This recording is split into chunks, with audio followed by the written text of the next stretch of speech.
Polling రోజు ఆ తర్వాత జరిగిన అవాంఛనీయ ఘటనల నేపథ్యంలో కేసులు నమోదు చేసినట్లు పల్నాడు జిల్లా ఎస్పీ బిందు మాధవ్ తెలిపారు. గొడవలకు పాల్పడిన వారిపై కేసులు నమోదు చేసినట్లు ఆయన వెల్లడించారు. మాచర్ల, నరసరావుపేట నియోజకవర్గాల పరిధిలో 20 కేసులు నమోదైనట్లు ఆయన వెల్లడించారు. పల్నాడు జిల్లాలో 144వ సెక్షన్ అమలు చేస్తున్నట్లు చెప్పారు. అందరూ సంయమనంతో ఉండాలని ఆయన కోరారు. గొడవలకు పాల్పడితే అరెస్టు చేస్తామని హెచ్చరించారు.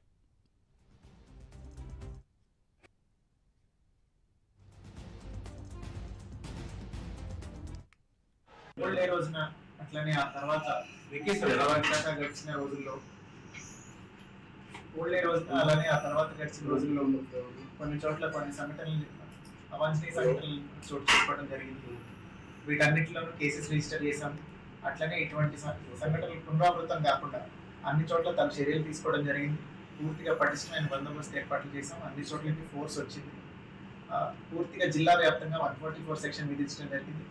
ఆ 144 సెక్షన్ని అమలు చేయడంలో కూడా పూర్తిగా చర్యలు తీసుకున్నాము. క్లియర్గా మీరు ఇప్పుడు వస్తుంటే చూసుంటారు.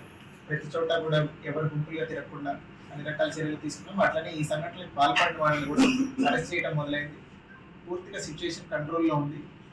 అందరూ సంయమనం పాటించి ఇట్లాంటి ఉద్రేకాలకు పోకుండా ప్రశాంతమైన వాతావరణం నెలకొనేలాగా సహకరించారు.